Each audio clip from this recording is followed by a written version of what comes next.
Bonjour, je suis Hakim La'alam et je vous propose ma chronique du samedi 15 juin 2024.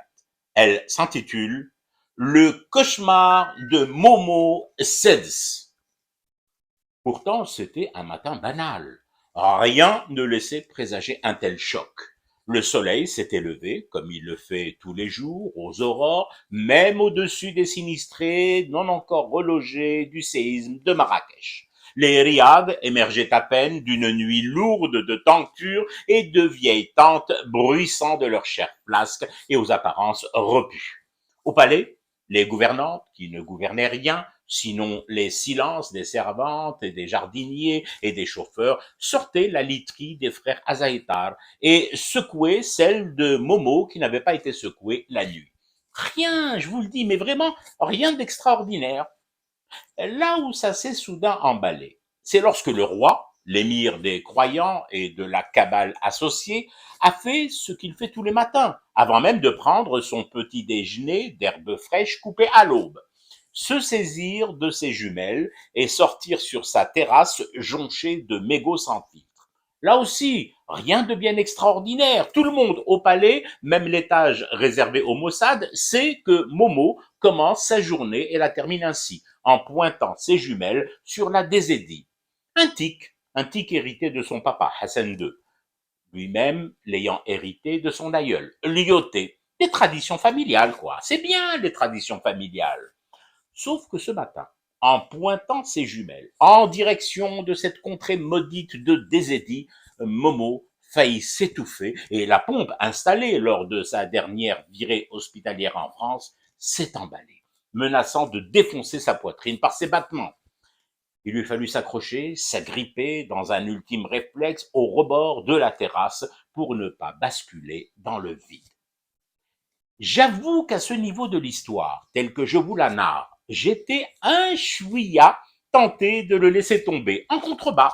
Vous savez bien, ce genre de tentation coupable est tellement délicieuse. À la réflexion, ça m'aurait mis dans l'embarras. Lui basculant dans le vide, mon histoire se terminait là, lamentablement, et je n'aurais pas pu vous raconter ce qu'il avait vu à travers les optiques de ses jumelles. Ça aurait été ballot, vous en conviendrez avec moi. Donc, j'ai accordé un sursis au roi de Cannabisland et dans la foulée à mon histoire. Qu'a vu Momo qui l'a mis ainsi dans cet état de crise hystérique? Ben rien. Oui, oui, rien. Là où, d'habitude, il posait son regard sur la Désédie, la reluquait avec sa lippe mauvaise, il cherchait des yeux, quelques queues à sublimer et à grossir dans ses journaux et télé, et ben ce matin, ouellou, la Désédie avait disparu de son champ de vision. Affolé et toujours agrippé au rebord de sa terrasse, il consulta aussitôt l'application mobile installée par Azoulay sur son téléphone, Pegasus, et Pegasus lui délivra le même verdict incroyable. La Désédie avait littéralement disparu. Elle n'existait plus. À la place, à l'immense place qu'elle occupait habituellement, juste un figuier de barbarie, avec un écriteau accroché à une branche, griffonné sur cet écriteau cette phrase. Et va faire quoi maintenant?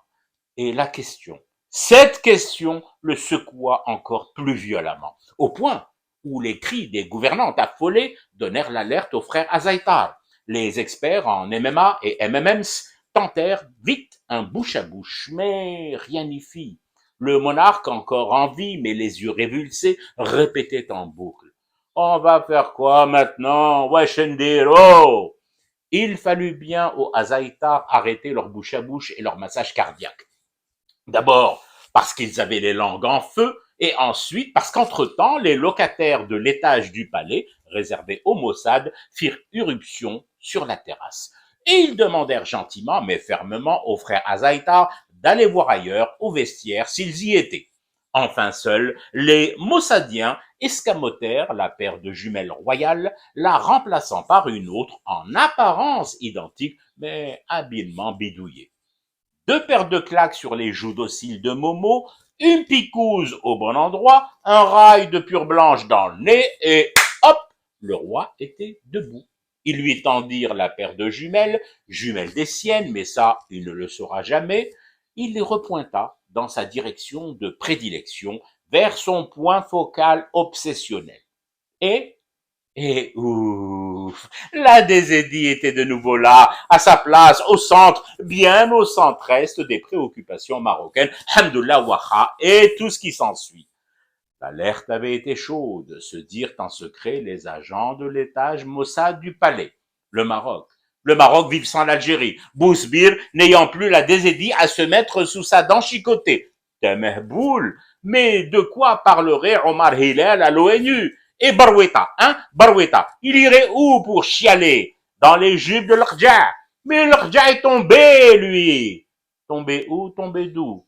Mais de la terrasse, de son riad, pardi. Ah oui, je ne vous l'ai pas dit. Mais lui, par contre, lorsqu'il a chancelé à l'annonce de la disparition de la désédie, eh ben, je l'ai laissé basculer dans le vide. J'aurais pu le retenir, comme je l'ai fait tout à l'heure pour Momo, mais non. Tant pis pour mon histoire, et tant mieux pour le thé que je fume, pour rester éveillé au cauchemar de Hadouk qui continue. C'était Hakim Lalam, je vous retrouve demain pour une autre chronique et une autre façon de dire son amour à l'Algérie.